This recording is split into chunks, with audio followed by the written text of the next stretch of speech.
A controversial new law signed by Governor Newsom today to help ease California's housing crisis. It allows developers to replace single-family homes near subways, light rails, and high-speed bus stations with apartment buildings up to 9 stories tall all across the state.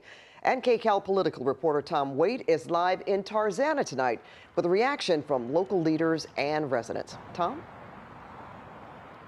Well, as you can imagine, Pat and Rudabeh, there is a whole lot of mixed reaction to this new law, and it could change neighborhoods like this. It may take a very long time, but this is all single-family homes where I'm standing here in Tarzana. But this new bill, because this area is close to a bus station, that could mean more apartment buildings.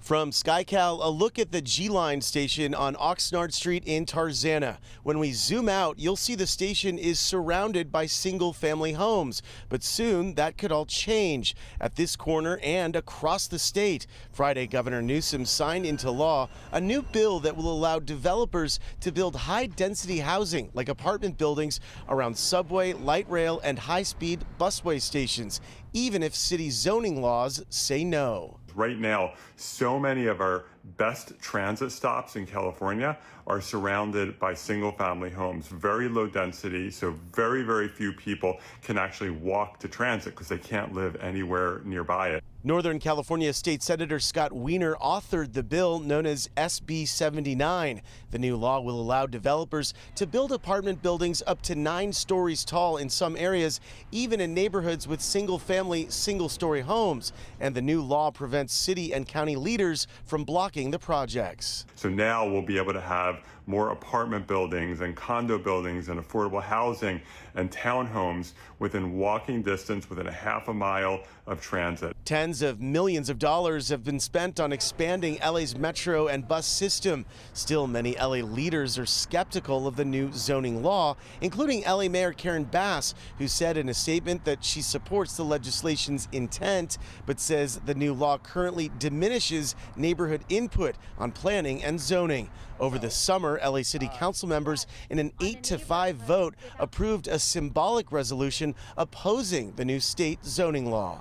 SB 79 would essentially say that one size fits all, and it takes nothing into account about the work that the city of Los Angeles has engaged in.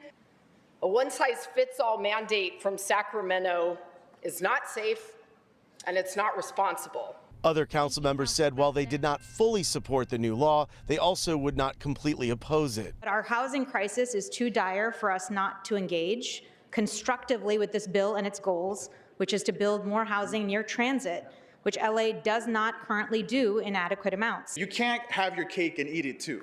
If you want the solution to these issues, the homelessness, permanent supportive housing sites, then build them in your district. For residents like Jennifer Caldera, who lives near the G-Line station on Oxnard Street, more density is concerning. I mean, for the housing shortage, I guess it could be seen as a good idea, but as someone that lives in the area and everything, I hate it because of parking and everything. We already have such an issue with like additional dwelling units. Yeah, it seems like that's kind of the consensus. A lot of people scared about the whole parking issue. The idea, of course, is to have people using mass transit so they don't have to use their cars. But, you know, that's a tough sell here in LA. There are about 150 transit stations that would be impacted by this new law. It takes effect in July of next year. Reporting live in Tarzana, I'm Tom Waite, KCAL News. Tom, thank you.